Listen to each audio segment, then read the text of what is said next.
we come a-caroling among the leaves so green. Here we come a-wandering so fair to be seen. Love and joy come to you, and to you what Christmas too. We're late. See and Andy, a happy new year. You a happy new year. Yeah, blah, blah, blah. Hey, it's 6:01 in Los Angeles, 9:01 in New York City, in America, 2 o'clock in the afternoon in London, 11 p.m. in Kyoto, Japan, and in Malaysia, as always, it's 1984. I'm Jay Sheldon. I'm not wearing pants.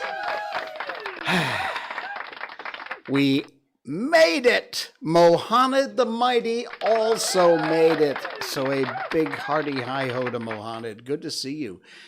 Please rap right now or he will come. Okay, good night, everybody. Oh, wait, we're not done. I'm sorry, Mohaned. I can't rap right now. We just started. We are like 1 minute into the show, and I think rapping's not going to cut it. All right. I was literally on the phone with a work-related telephone call just before we popped online here. So the pre-roll is rolling, and I'm saying, okay. Anyway, it was an important discussion, so we got through it. Got my Malaysia shirt on tonight. We are kicking butt, taking names. We're ready to go. Yay, go Malaysia. By the way, a lot of our Paralympic athletes are involved in some international games, and speaking of kicking butt, we're kicking butt. We're doing really well. Hearty hi-ho, round of applause once again for all of our amazing Paralympic athletes. Are you actually laughing your ass off, Mohammed, or is it still there? I'm guessing it's probably still there. Okay. All right, let's just get right to it. It's time. Miko update. Miko update. Miko has too many toys. She's. We counted the toys, and do you know? Forget the dog bones and the balls and all the other stuff. Just the plushies, just the stuffed animals. She's got 15 of them. Spoiled dog much?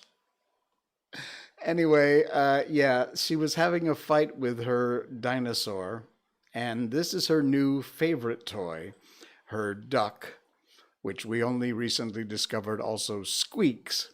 So now she hasn't, if you push right here, it makes this squeak squeak noise, and she knows it does it, but she can't quite bite it in the right spot or push it with her paw. So she keeps trying. You see her just taking her teeth and kind of gingerly going, so anyway, she's trying to slowly figure out exactly how it is. There she is, giving a ride to her favorite dinosaur. By the way, if you are on Twitch or YouTube and you see these idiot bots, I don't have moderators in our chat. So I go through afterwards and I delete them and block the people. But I mean, you know what a bot is, like this idiot Akarov or whatever. So yeah, the bots made it to the stream, but my audience is smart enough that, they don't click on these ridiculous links. So there's more of the duck and the dinosaur and the Miko, and she just, she's doing great. She's having a great time, enjoying herself with her 15 different plushies. If you're going to send gifts for Miko, thank you, I appreciate it, but please not a plushie, a ball, a chew bone, something like that. Just not another plushie. Half of them she ignores anyway, so... Anyway, she is doing well. We had a couple of good walks. She's getting 2 walks a day now, 1 in the morning and 1 at night. Okay. We weighed her, by the way. She's back up to 11 kilos, which is a lot. I was going to say fat, but she's not fat. You saw the picture. She's not fat at all. She's solid. So, yeah, look at that gorgeous smile. I have one that isn't so gorgeous, and that's our first topic tonight, and that's this scary thing. This was in our thumbnail. It's a article from Board Panda. The link is in the show notes if you want to check it out. If you're listening on the podcast, there are some visuals, but you can check out the link to the whole article from boardpanda.com. It's in our show notes. And it's a cool article. It's creepy, weird kids' stories. And trust me, they're weird. Creepy kids. Kids do the strangest things. These are just short little tweets and things that people have published or posted that are creepy, like this one. When my son was 3, he started singing a Polish nursery rhyme that my husband's grandmother used to sing to all the babies in the family. However, she had passed away before my son was born, and we don't speak or sing Polish.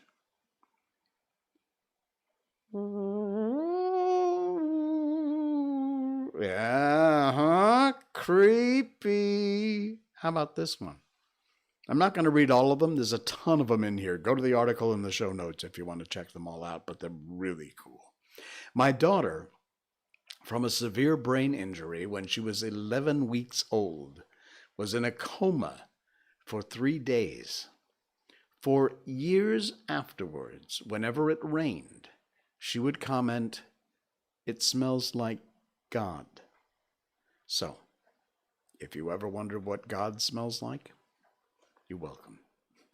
It's strange. Oh, man. How about this one? Back in the day, my younger brother used to tell us about his other grandparents and the blue house they used to live in. After always telling him he was just making it up, he told our mother he could bring her there. So we went for a drive. And this 5-year-old little psycho gave her turn-by-turn directions for close to 45 minutes.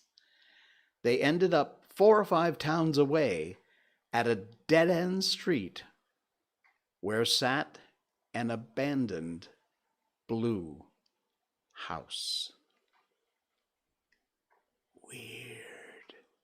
These things are just strange. Walking with my 2-year-old in a cemetery by our house, she says, "Mommy, who is that man in the red jacket by the stone house?" She pointed to a mausoleum. There was nobody in the cemetery. "He's waving at me," and she waved back. "He's coming over to talk." Weird. Here's one from Iwakanda. My daughter was about 5 years old when she said, "You are the best mommy I've ever had." And I said, "I'm the only mommy you've ever had." And she looks at me and says, "No, you're the third, but I like you the best." Whoa, man, I'm telling you. Okay, here's one out of left field from Young MT. I was hiking alone in the woods with my son, who was 7. It was eerie quiet, and out of nowhere, he says, "The woods demand a sacrifice." Jeez, what? I do not think I would ever go back in the woods with my kid again. Oh, man. All right, one more. There's a bunch of them. Go to the link in the show notes if you want to check it out. They're weird. Another one. My kid's BFF started saying, "I'm a boy," the second she could talk. Very upset, agitated. Her mom thought she might be trans, started reading up. And then one day, I'm not a boy now. I was a boy. She starts sobbing, I miss my sister. As her language skills improved, she explained further. She says, quoting, I'm a boy. My sister takes care of me. We walk to work at the factory every day where they make buttons. We speak Spanish. And then she says, I'm dead. I'm dead. And starts sobbing. Nightmares, night terrors, my friend's in a panic, what's wrong? And then, she says, I'm dead because I got hit by a car. I was walking to the factory with my sister. Was this kid like 7 years old?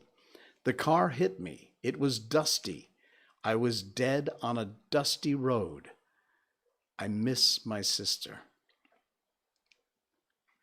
Hey, I told you it was going to be creepy, didn't I? This is strange. Hey, Luna Amethyst, welcome to the stream. Don't be sorry you're late. You're not late. You're exactly when you should have been here. Yeah, these things are great. You got to check it out. It's from boardpanda.com. And just check the link in the show notes. You can read all of them. Trust me. Don't do it in the dark or just before you go to bed because they are creepy. Very weird stuff. All right. Here's another one that's weird. Not creepy, really, but weird. And did you know, have you ever been to Disney World or Disneyland?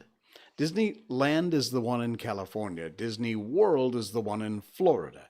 I have been to Disney World in Florida because I used to live in Florida. But I did not know this, and it is so cool. I found an article from a website called allthat'sinteresting.com. Luna says, thank God it's early in the morning where I am. Yeah, it would be early where you are.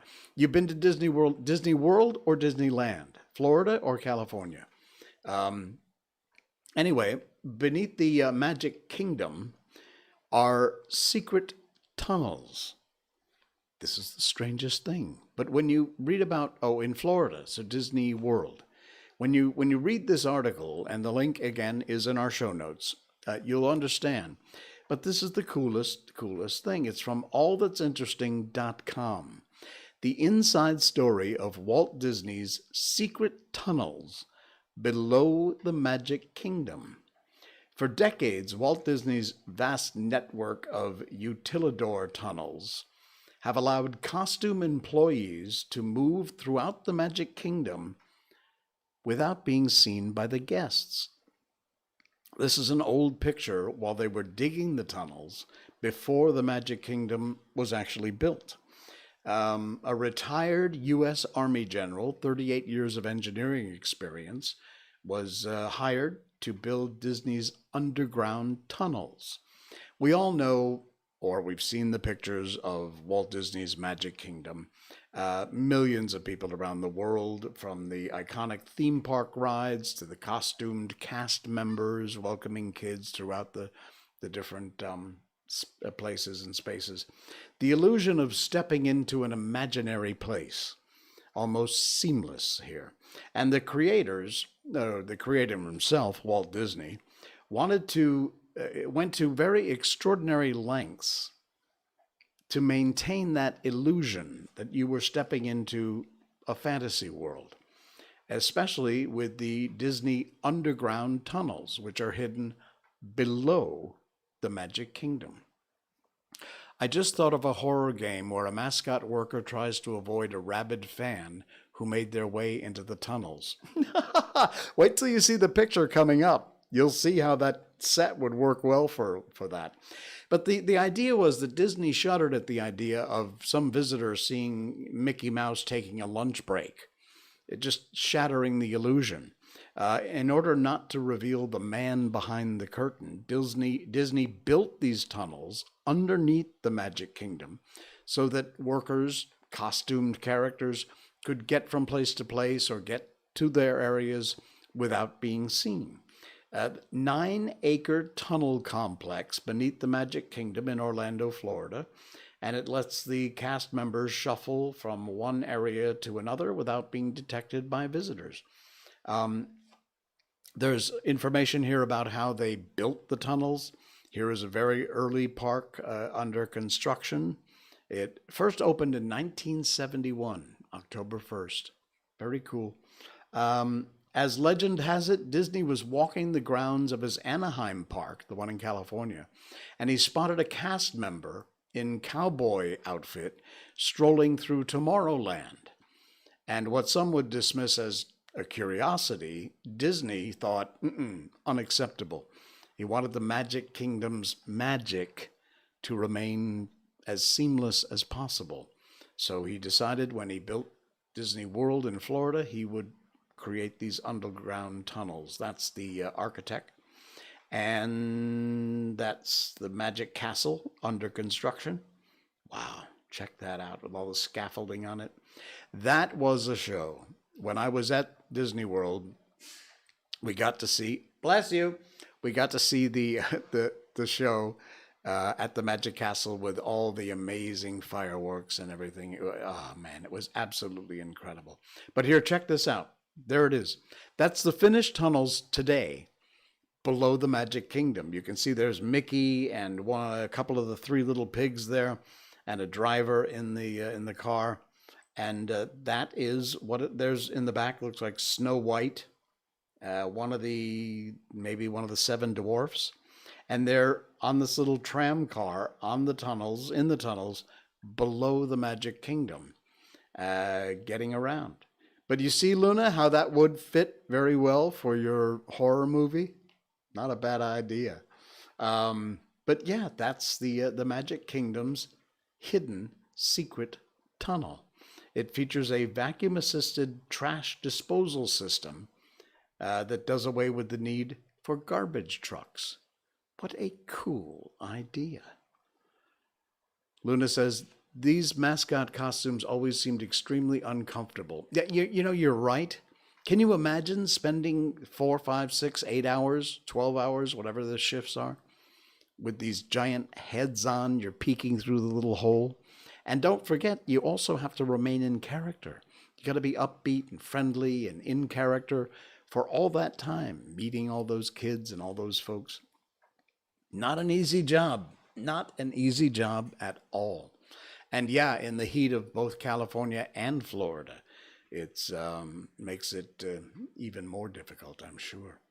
Wow. So it's a cool story. Please do check out the link. Check out all the information. There's tons of history and info about building the tunnels, building the Magic Kingdom. Very cool article from allthat'sinteresting.com. Link in the show notes. All right. What else we got going on here? Want to feel old?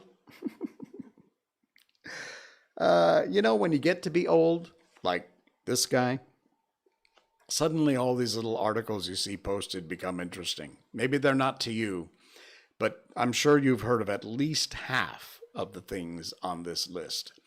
If you are 50, 60 years old or above, you will be shaking your head going, my God, I'm old.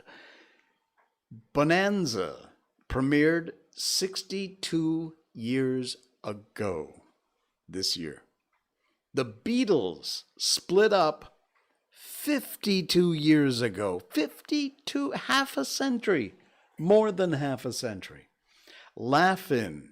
Oh, man, I remember Laugh-In. Artie Johnson, Ruth Buzzy. It premiered nearly 54 years ago. Elvis has been dead for 44 years. We would have been 84 if he had lived until today. Likely would have still been alive. There are some people who think he still is. The Thriller video, Michael Jackson's Thriller video, 38 years old this year. I remember that like it was last week. That's insane. Yeah, you're right, Luna. They're all much older than you. Strangely enough, they're not older than me, except for one or two. John Lennon has been dead for 41 years. Mickey Mantle retired 53 years ago. Back to the Future, the original, 37 years ago. This isn't how the time compresses when you get older. I know if you're in your 20s or something, you don't get it. But trust me, you'll be sitting here 40 years from now going, you know what? That Jay Sheldon guy was right. Time just does squeeze. Oh, Luna, you got to see Back to the Future. See the original. The other ones are pretty good, but see the original Back to the Future. Saturday Night Fever, 44 years old. Brady Bunch premiered 52 years ago this year. The triplets from the My Three Sons television series, they are now 52 years old. Tabitha, the baby from Bewitched, is 57. The Corvette turned 68 this year.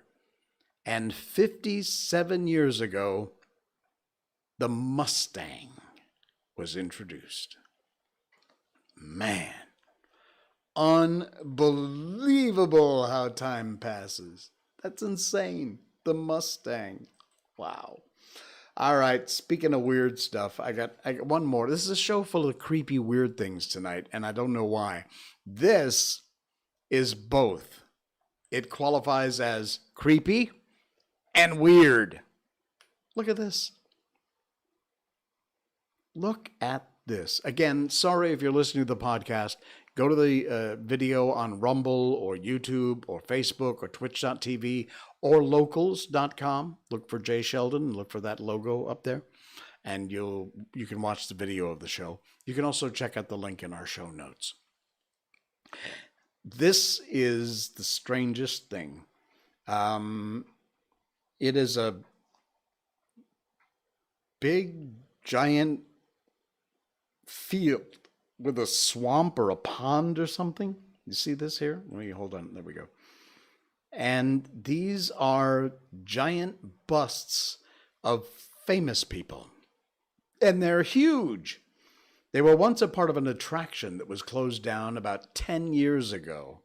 And they were moved to this field and just left out to the elements. By the way, this is not on public land. This is not a public display. This is private property. Access comes by signing up for one of the many events put on by John Plashal Photo. And depending upon the event, that's where the price gets determined. But you can look it up. And it's in Virginia. 20-foot high abandoned president's heads in Virginia. Check this out. Look at this. Who is that? Hamilton? There's Abe Lincoln, George Washington. These are absolutely incredible and just left abandoned to the elements. That looks like Roosevelt, both Roosevelts, Teddy and Franklin.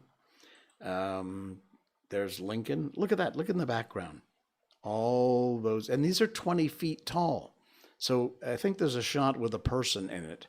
You'll get to see some relative, yeah, see that? All the swamp and mud from the rain, and they're all kind of discolored. It's creepy, but cool as hell. You live in Virginia. Well, you should check this out. Look this up, Luna. And if you go, please take some pictures or something. Yeah, it's like an unofficial Mount Rushmore. You're exactly right. I thought the same thing. There's Lincoln.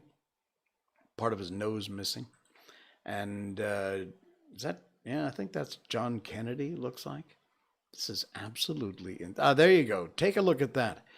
There is what looks like a normal, maybe 6-foot guy. Doesn't even come up to the shoulder of who I believe that's Roosevelt, one of the Roosevelts. But look at that. That'll give you an idea. These things are 20 feet tall. I don't know what they're made of either, but that is absolutely insane. Very, very cool. I believe I put the link in the show notes. This was shared publicly by a friend of mine. Excuse me. But there's a website listed here. On Facebook, it's John Plashal Photo.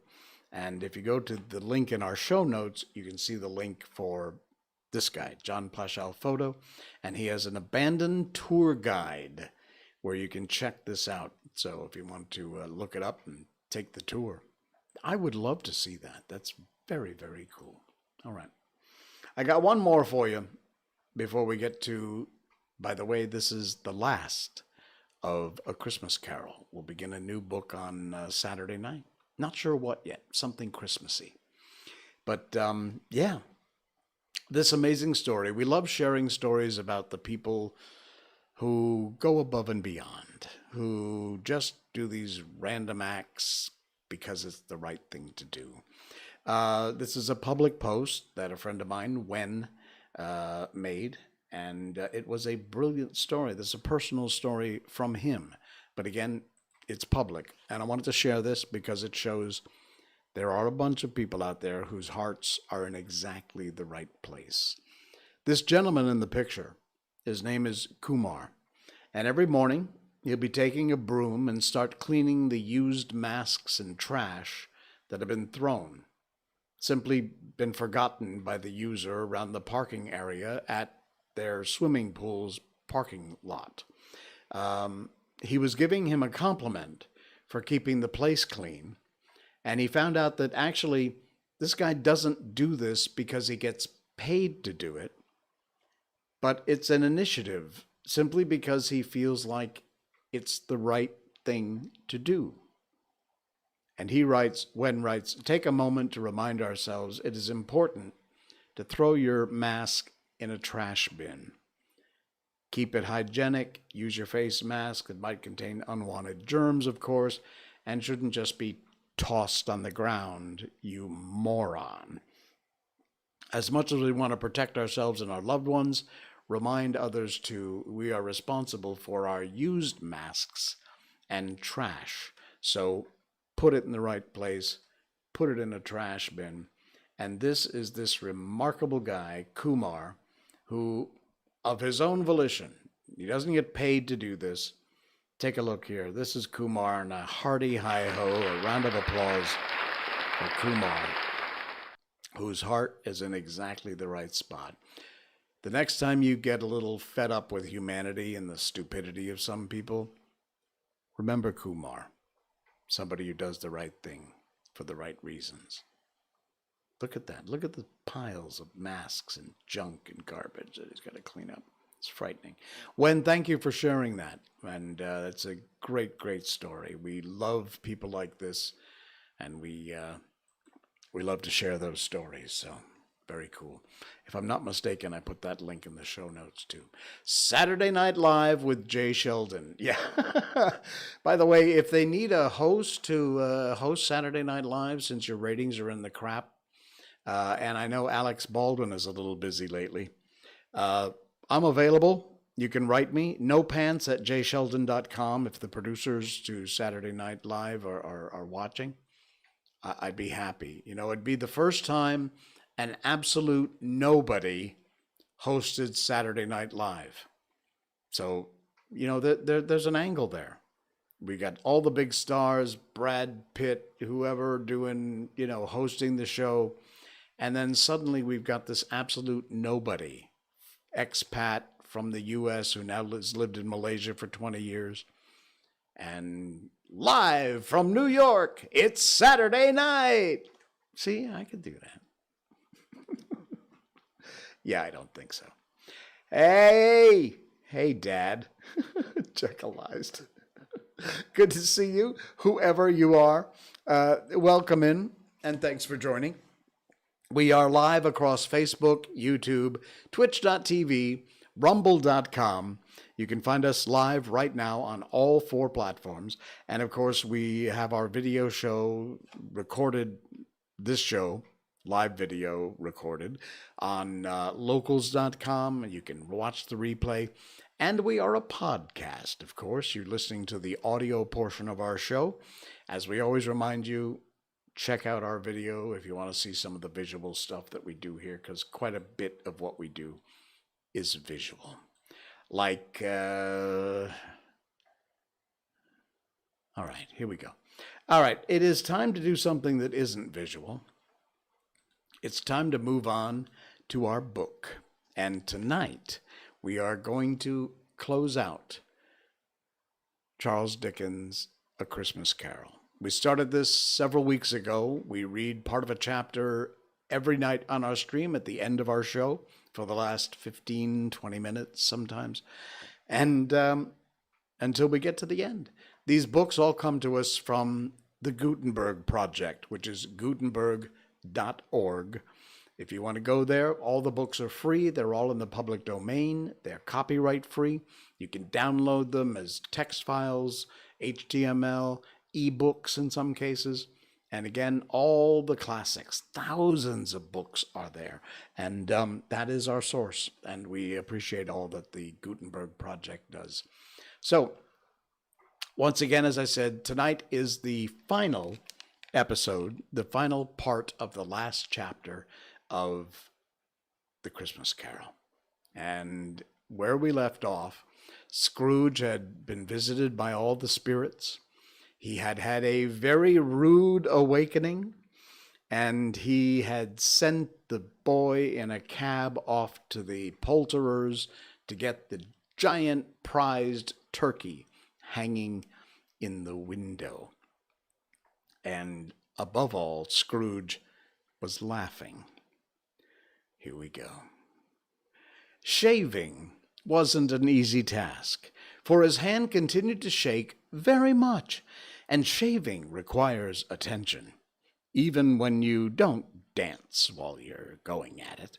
But if he had cut the end of his nose off, he would have put a piece of sticking plaster over it and been quite satisfied.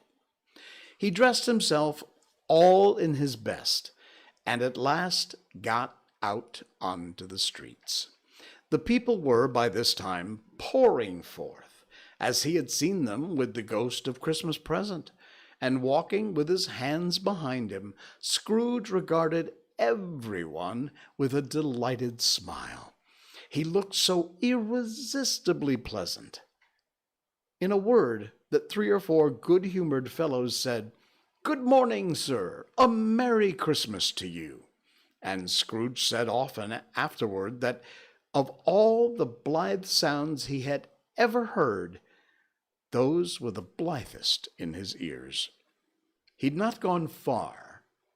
Coming on towards him, he beheld the portly gentleman who had walked into his counting-house the day before, and said, "Scrooge and Marley's, I believe."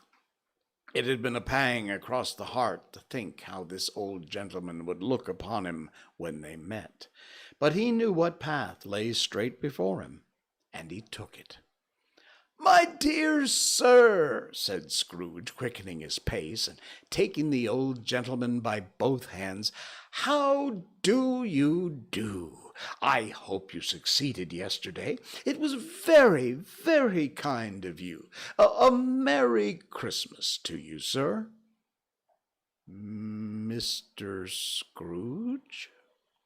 "Yes," said Scrooge, "that's my name, and I fear it may not be pleasant to you. Allow me to ask your pardon, and will you have the goodness—" Here Scrooge whispered in his ear. "Lord bless me!" cried the gentleman, as if his breath were taken away. "My dear Mr. Scrooge, are you serious?" "If you please," said Scrooge, "not a farthing less. A great many back payments are included in it, I assure you. Will you do me that favor?" "Oh, my dear sir," said the other, shaking hands with him, I don't know what to say to such munificent—" "Don't say anything, please," retorted Scrooge. "Come and see me. Will you come and see me?" "I will," cried the old gentleman, and it was clear he meant to do it. "Thank'ee," said Scrooge. "I am much obliged to you. I thank you 50 times. Bless you." He went to church, and walked about the streets, and watched the people hurrying to and fro, and patted the children on the head, and questioned beggars, and looked down into the kitchens of houses, and up to the windows, and found everything could yield him pleasure. He had never dreamt that any walk with anything could give him so much happiness.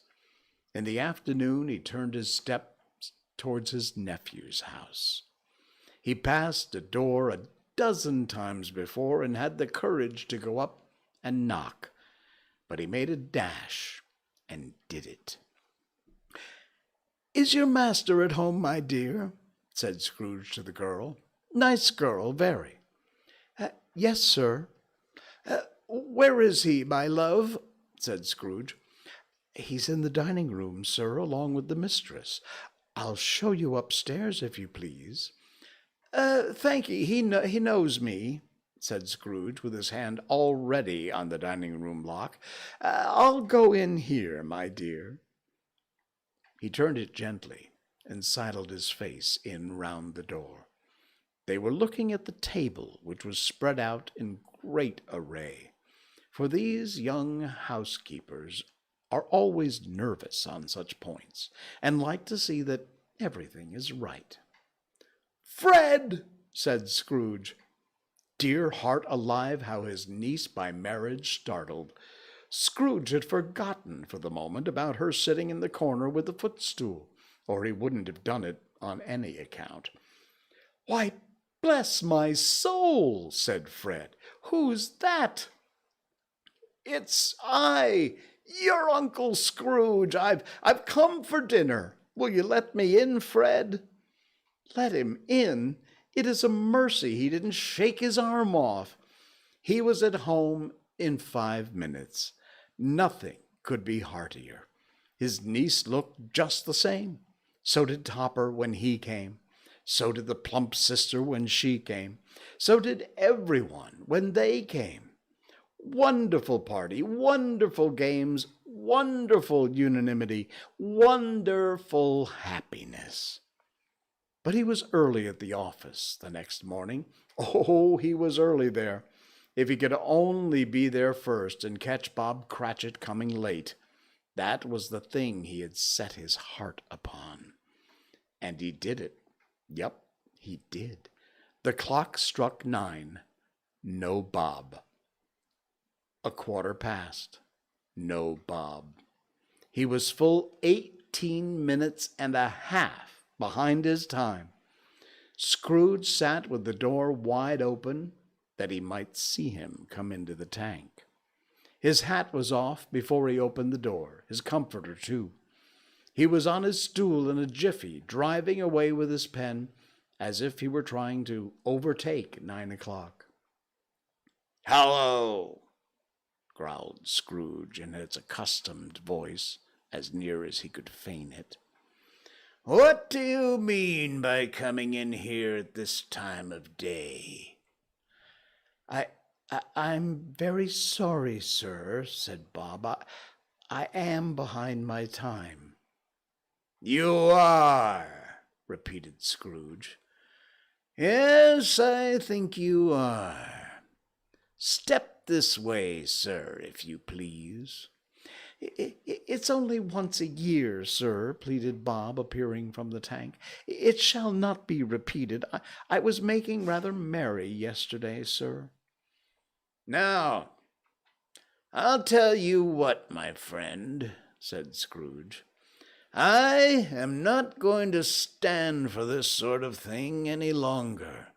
And therefore," he continued, leaping from his stool, and giving Bob such a dig in the waistcoat, he staggered back into the tank again. "And therefore, I am about to raise your salary." Bob trembled, got a little nearer to the ruler. He had a momentary idea of knocking Scrooge down with it, holding him, and calling to the people in the court to help with a straight waistcoat. "A Merry Christmas, Bob," said Scrooge with an earnestness that could not be mistaken, as he clapped him on the back. "A merrier Christmas, Bob, my good fellow, than I have given you in many a year. I'll raise your salary and endeavor to assist your struggling family, and we will discuss your affairs this very afternoon, over a Christmas bowl of smoking bishop, Bob. Make up the fires and buy another coal scuttle before you dot another I, Bob Cratchit. Scrooge was better than his word. He did it all, and infinitely more. And to Tiny Tim, who did not die, he was a second father. He became a good friend, as good a master, as good a man as the good old city knew, or any other city, town, or borough in the good old world. Some people laughed to see the alteration in him, but he let them laugh, and little heeded them, for he was wise enough to know that nothing ever happened on this globe for good, at which some people did not have their fill of laughter at the onset. And knowing that such as these would be blind anyway, he thought it quite well as they should wrinkle up their eyes and grins as have the malady in less attractive forms. His own heart laughed, and that was quite good enough for him. He had no further intercourse with spirits, but lived upon the total abstinence principle ever thereafter.